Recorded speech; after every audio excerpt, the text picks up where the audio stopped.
ಏನು ಎಂತ ಪೌರುಷ ಅಂತ ಹೇಳಿದ್ರೆ ಪಾಪ ಬಹಳ ದೊಡ್ಡ ಸತ್ಯ ಹರಿಶ್ಚಂದ್ರನ ತರ ಮಾತನಾಡ್ತಿರ್ತಾರೆ. ಏನು ನಮ್ಮ ಮುಖ್ಯಮಂತ್ರಿಯ ಮೇಲೆ ಆಪಾದನೆ ಮಾಡೋದು, ಏನು ನಮ್ಮ ಮಂತ್ರಿಗಳ ಮೇಲೆ ಆಪಾದನೆ ಮಾಡೋದು, ಗಂಟೆ ಗಟ್ಲೆ ಮಾತನಾಡೋದನ್ನ ನೋಡಿದ್ರೆ ಬೇರೆಯವರು ಕೂಡ ಬೆಚ್ಚಿ ಬೀಳುವಂತ ಪರಿಸ್ಥಿತಿ. ಒಂದ್ ಕಡೆ ಹೇಳ್ತಾರಲ್ಲ, 100 ಬಾರಿ ಸುಳ್ಳನ್ನ 100 ಬಾರಿ ಹೇಳಿದ್ರೆ ಅದನ್ನ ಸತ್ಯ ಮಾಡುವಂತ ಕರಗತವನ್ನ ಯಾರಾದ್ರೂ ಕಲ್ತಿದ್ರೆ ಅದು ಸುನೀಲ್ ಕುಮಾರ್ ಅವರು ಅಂತ ಹೇಳಲಿಕ್ಕೆ ಬಯಸ್ತೇನೆ.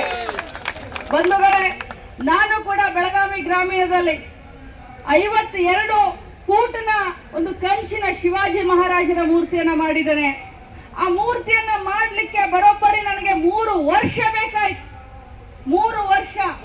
ಆದ್ರೆ ನನಗೆ ಆಶ್ಚರ್ಯ ಆಯ್ತು, ಸಾಹೇಬ್ರು ಇಲ್ಲೇ ಇದ್ದಾರೆ ಹಿರಿಯರು, ನನಗೆ ಆಶ್ಚರ್ಯ ಆಯ್ತು, ಇಷ್ಟೊಂದು ಕಡಿಮೆ ಹೊತ್ತಿನಲ್ಲೂ ಅದು 12 ಕೋಟಿ ರೂಪಾಯಿಯನ್ನ ಖರ್ಚು ಮಾಡಿ ಈ 3 ತಿಂಗಳಲ್ಲಿ ಒಂದು ಕಂಚಿನ ಮೂರ್ತಿಯನ್ನ ಮಾಡಿದ್ದಾರೆ ಅಂತ ಹೇಳಿದ್ರೆ ನನಗೆ ನಿಜವಾಗ್ಲೂ ಆಶ್ಚರ್ಯ ಆಯ್ತು.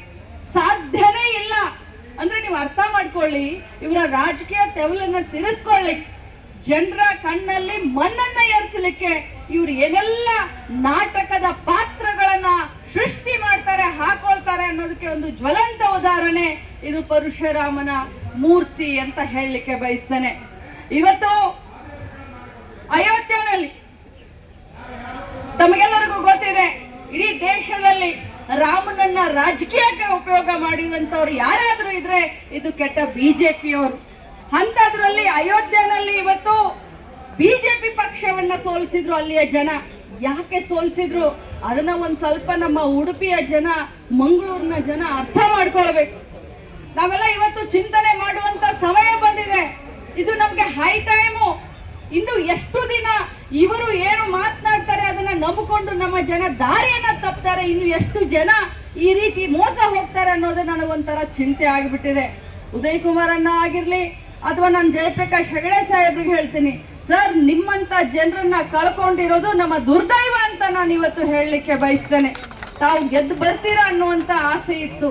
ನಮ್ಮೆಲ್ಲ ನಾಯಕರು, ನಮ್ಮೆಲ್ಲ ಕಾರ್ಯಕರ್ತರು ಹೇಳ್ತಾ ಇದ್ರು ತಮ್ಮ ಗೆಲುವು ನಿಶ್ಚಿತ ಅಂತ ಹೇಳಿ. ಆದ್ರೆ ಯಾಕೆ ಇನ್ನೂ ಜನ ಬುದ್ಧಿಯನ್ನ ಕಲಿತಾ ಇಲ್ಲ? ಯಾಕೆ ಅವರು ಹೇಳದಂತ ಸುಳ್ಳುಗಳನ್ನ ನಂಬಿ ಅವ್ರು ಏನು ಹಿಂದುತ್ವ ಹಿಂದುತ್ವ ಹಿಂದುತ್ವ ಅಂತ ಹೇಳ್ತಾರಲ್ಲ, ಅದು ಜನರ ದಿಕ್ಕನ್ನ ಬದಲೇ ಮಾಡ್ಲಿಕ್ಕೆ ಮಾಡ್ತಾ ಇರೋದು. ಮೋಸ ಮಾಡ್ತಾ ಇದ್ದಾರೆ. ನಮ್ಮ ಮುಂದಿನ ಮಕ್ಕಳ ಭವಿಷ್ಯವನ್ನ ದೃಷ್ಟಿಯಲ್ಲಿ ಇಟ್ಕೊಳ್ಬೇಕು. ಅವರ ಮೋಸದಾಟಕ್ಕೆ ನಾವ್ಯಾರು ಬಲಿ ಆಗಬಾರ್ದು. ಬಂಧುಗಳೇ, ಇವತ್ತು ಏನು ನಾವಿಲ್ಲಿ ಪ್ರತಿಭಟನೆಯನ್ನ ಮಾಡ್ತಾ ಇದ್ದೀವಿ, ಈ ಪ್ರತಿಭಟನೆ ಮುಗಿದ ತಕ್ಷಣ ನಾವು ಸೀದಾ ಮುಖ್ಯಮಂತ್ರಿಗಳ ಕಡೆ ನಾವೊಂದು 4-5 ಜನ ಹಿರಿಯರು ಕರ್ಕೊಂಡು ಹೋಗ್ತೀನಿ. ನಾನು ತಮಗೆ ಭರವಸೆಯನ್ನ ಕೊಡ್ಲಿಕ್ಕೆ ಬಯಸ್ತೇನೆ. ಏನು ಮುಖವಾಡವನ್ನ ಹಾಕೊಂಡು ಸುನೀಲ್ ಕುಮಾರ್ ಅವರು ಏನು ವಿಧಾನಸಭೆಯಲ್ಲಿ ಕುಳಿತಿದ್ದಾರೆ, ಅವರ ಮುಖವಾಡವನ್ನ ಕಳಿಸ್ಲಿಕ್ಕೆ ಮಾನ್ಯ ಮುಖ್ಯಮಂತ್ರಿಗಳ ಹತ್ರ ಒಂದು SIT ಯನ್ನ ಸ್ಥಾಪನೆ ಮಾಡಬೇಕು. ಇದು CID ನಾವು ಈಗಾಗಲೇ ಕೊಟ್ಟಿದ್ದೀವಿ. ಆದ್ರೆ ಉದಯ್ ಕುಮಾರ್ ಅವರು ಮತ್ತು ಇಲ್ಲಿ ಇರುವಂತವ್ರಿಗೆ ಕೆಲವು ಜನರಿಗೆ ನಾವು SITಗೆ ಇದನ್ನ ಕೊಡಬೇಕು ಅಂತ ಅವರು ಒತ್ತಡ ಇದೆ. SIT ಈ ಒಂದು ಕೇಸನ್ನ SITಗೆ ಕೊಟ್ಟು ಅತ್ಯಂತ ಶೀಘ್ರದಲ್ಲಿ ಇದರಲ್ಲಿ ನಡೆದಂತ ಅಕ್ರಮವನ್ನ ಬಯಲಿಗೆ ನಮ್ಮ ಸರ್ಕಾರ ಎಳೆದೇ ಎಳೆಯುತ್ತೆ ಅನ್ನುವಂತ ಭರವಸೆಯನ್ನ ನಾನು ಈ ಮುಖಾಂತರ ಕೊಡ್ಲಿಕ್ಕೆ ಬಯಸ್ತೇನೆ. ಇನ್ನು ಬಿಜೆಪಿಯವರು ಏನು ಕಾಂಗ್ರೆಸ್ ಪಕ್ಷದವರು ದಲಿತ ವಿರೋಧಿಗಳು ಅಂತ ಹೇಳಿ ಏನು ಮಹರ್ಷಿ ವಾಲ್ಮೀಕಿ ನಿಗಮದಲ್ಲಿ ಆದಂತ ಒಂದು ಭ್ರಷ್ಟಾಚಾರ ಅಂತ ಏನು ಪುಂಗವಾಗಿ ಹೋರಾಟ ಮಾಡ್ತಾ ಇದ್ದಾರಲ್ಲ, ಅದು ಅವರ ಕಪಟ ನಾಟಕದ 2ನೇ ಭಾಗ ಅಂತ ಹೇಳಲಿಕ್ಕೆ ಬಯಸ್ತೇನೆ. ಇವತ್ತು ED ಮುಖಾಂತರ ಆಗ್ಲಿ, CBI ಮುಖಾಂತರ ಆಗ್ಲಿ ಅನ್ಯ ಪಕ್ಷದ ಬೇರೆ ಪಕ್ಷದವರನ್ನ ಬ್ಲಾಕ್ ಮೇಲ್ ಮಾಡುವುದು ಅಥವಾ ಸುಭದ್ರವಾದಂತ ಸರ್ಕಾರವನ್ನ ಅಳಗಾಡಿಸ್ಲಿಕ್ಕೆ, ಅಸ್ಥಿರ ಮಾಡ್ಲಿಕ್ಕೆ ಆ ಒಂದು ಹುನ್ನಾರವನ್ನ ನಡೆಸ್ತಾ ಇದ್ದಾರೆ. ತಮಗೆಲ್ಲರಿಗೂ ಗೊತ್ತಿರಬಹುದು, ನಿನ್ನೆ ನಮ್ಮ ಕರ್ನಾಟಕ ರಾಜ್ಯದ ಒಬ್ರು ಆಫೀಸರ್, ಗವರ್ಮೆಂಟ್ ಸರ್ವೆಂಟ್ ಒಂದು FIR ಅನ್ನ ದಾಖಲ್ ಮಾಡ್ತಾರೆ. ಏನ್ FIR ಅನ್ನು ದಾಖಲ್ ಮಾಡ್ತಾರೆ ಅಂತಂದ್ರೆ, ಅವ್ರು ಹೇಳ್ತಾರೆ ED ಅಧಿಕಾರಿಗಳು ಅವ್ರನ್ನ ಟಾರ್ಚರ್ ಮಾಡಿದ್ರು, ಅವ್ರಿಗೆ ಬೆದರಿಕೆಯನ್ನ ಹಾಕಿದ್ರು, ನಿನ್ನನ್ನ ಜೈಲ್ಗೆ ಹಾಕ್ತೀವಿ, ನಿನ್ನ ಕುಟುಂಬ ಸಮೇತ ನಿನ್ನ ಜೈಲ್ಗೆ ಹಾಕ್ತೀವಿ, ನೀನು ಮುಖ್ಯಮಂತ್ರಿಗಳ ಹೆಸರನ್ನ ಈ ವಾಲ್ಮೀಕಿ ಹಗರಣದಲ್ಲಿ ನೀನು ಎಳಕ್ ತರಬೇಕು, ಇಲ್ಲವಾದ್ರೆ ನಿನ್ನ ಜೈಲ್ಗೆ ಹಾಕ್ತೀನಿ ಅಂತ ಹೇಳಿ ಅವ್ರನ್ನ ಟಾರ್ಚರ್ ಮಾಡಿದ್ದಾರೆ, ಅವ್ರನ್ನ ಬಡ್ದಿದ್ದಾರೆ, ಹೆದರಿಸಿದ್ದಾರೆ. ಇದನ್ನ ತಾವೆಲ್ಲ ಅರ್ಥ ಮಾಡ್ಕೊಳ್ಬೇಕು. ಇದನ್ನ ಕರ್ನಾಟಕ ರಾಜ್ಯದ ಮಹಾಜನತೆ ಇವತ್ತು ಅರ್ಥ ಮಾಡ್ಕೊಳ್ಬೇಕು. ಬಿಜೆಪಿಯ ಹಿಡನ್ ಅಜೆಂಡಾ ಏನಿದೆ ಅನ್ನೋದನ್ನ ತಿಳ್ಕೊಳ್ಬೇಕು. ಅವ್ರಿಗೆ ಸಮಾಧಾನ ಇಲ್ಲ. ಕರ್ನಾಟಕದಲ್ಲಿ 135 ಜನ ಶಾಸಕರನ್ನ ಗೆಲ್ಲಿಸಿಕೊಟ್ಟಿದ್ದಾರೆ. ಕಾಂಗ್ರೆಸ್ ಪಕ್ಷದ ಸರ್ಕಾರ ಇದೆ, ಇದನ್ನ ಹೇಗಾದ್ರೂ ಮಾಡಿ ಅಸ್ಥಿರ ಮಾಡಬೇಕು, ಮಾನ್ಯ ಮುಖ್ಯಮಂತ್ರಿಗಳಾದಂತ ಸಿದ್ದರಾಮಯ್ಯನವರ ಹೆಸರಿಗೆ ಕಳಂಕ ತರಬೇಕು ಅಂತ ಹುನ್ನಾರ ನಡೆಸ್ತಾ ಇದ್ದಾರೆ. ನಾವೆಲ್ಲರೂ ಇವತ್ತು ಎಚ್ಚೆತ್ಕೊಳ್ಬೇಕು. ಇಂತ ಸುನೀಲ್ ಕುಮಾರ್ ಅವರಾಗಿರ್ಬೋದು ಅಥವಾ ಬಿಜೆಪಿಯ ಹಿಡನ್ ಅಜೆಂಡಾ ಇಡೀ ಸಮಾಜಕ್ಕೆ, ಇಡೀ ರಾಜ್ಯಕ್ಕೆ ಗೊತ್ತು ಮಾಡೋದಕ್ಕೆ ನಮ್ಮ ಕಾರ್ಯಕರ್ತರು ನಾವೆಲ್ಲರೂ ಇವತ್ತು ಸನ್ನದ್ಧರಾಗಬೇಕು. ಬಂಧುಗಳೇ, ಈ ಒಂದು ಫೈಬರ್ ಮೂರ್ತಿ ನೀವೆಲ್ಲ ಎಷ್ಟೊಂದು ಹೋರಾಟ ಮಾಡ್ತಾ ಇದ್ರ.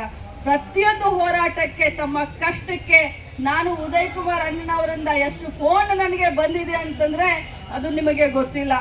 ಅವರ ಒಂದು ಕಾಳಜಿ, ಕ್ಷೇತ್ರದ ಬಗ್ಗೆ ಇರುವಂತ ಅವರ ಒಂದು ಕಾಳಜಿ ನೋಡಿದ್ರೆ ನಿಜವಾಗ್ಲೂ ನನಗೆ ಅವ್ರ ಬಗ್ಗೆ ಕನಿಕರ ಬರುತ್ತೆ. 1000 ಬಾರಿ ಹೇಳಿರ್ಬೋದು.